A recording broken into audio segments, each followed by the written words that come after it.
There's a moment most people can't forget.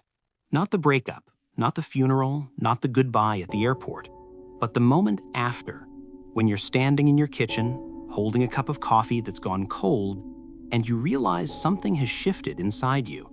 Not just sadness, something quieter and more permanent than sadness. You realize you're afraid of love now. Not because love hurt you, but because your brain took notes. There's a psychological process called associative conditioning. It was first mapped by Ivan Pavlov, the Russian physiologist who rang a bell every time he fed his dogs, until eventually the bell alone made them salivate. No food, just the sound. The brain had linked two unrelated things so tightly together that one could no longer exist without triggering the other. But here's what nobody tells you in the textbooks. Your nervous system does this with people.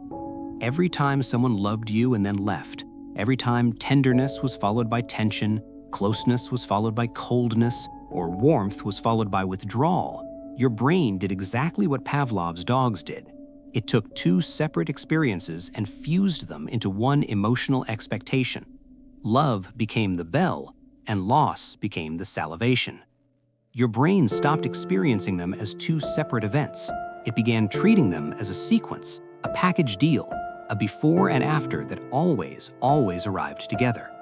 So now, when someone reaches for your hand, when someone texts you good morning, when someone looks at you a moment too long, when someone says, I love you, and actually means it, your nervous system doesn't feel only warmth. It feels warmth and a quiet alarm. This is nice. This means it's almost over. That's not pessimism. That's not emotional damage. That is your brain doing its job, protecting you from a pattern it has learned to recognize. The cruelest part of associative conditioning is that it doesn't require logic. It doesn't need you to sit down and decide to be guarded. It just rewires you below the level of your awareness. You'll find yourself pulling back right when things feel good, picking fights when everything is peaceful, feeling a strange, unearned grief sitting beside your happiness like an uninvited guest.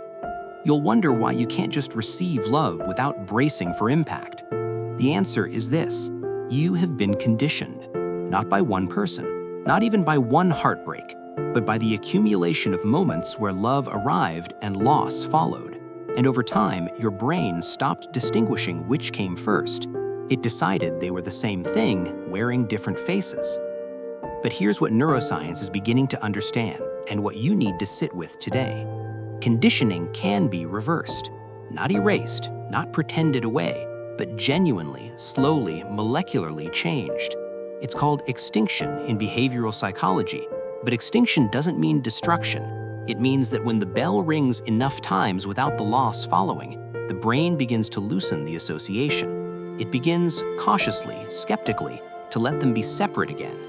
This is why safe love, slow love, consistent love, love that stays, does something to you that feels almost physical, because it is. Every moment that warmth arrives and doesn't disappear, your neural pathways are being gently, quietly rewritten. Your nervous system is learning a new sequence. Love arrived and nothing bad happened. Love arrived again and I am still here.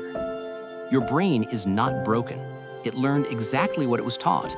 It connected the dots the only way it knew how, using the data it was given. But you are not just your conditioning. You are also the one watching the conditioning. You are the observer, not only the observed. And the observer can make a choice to stay in the room a little longer, to let the warmth exist without immediately scanning for the exit, to let someone be kind to you without treating kindness as a countdown. Your brain learned that love and loss always arrive together, but that was the past teaching. What you do next, that is the new lesson. And this time, you're the one writing the curriculum.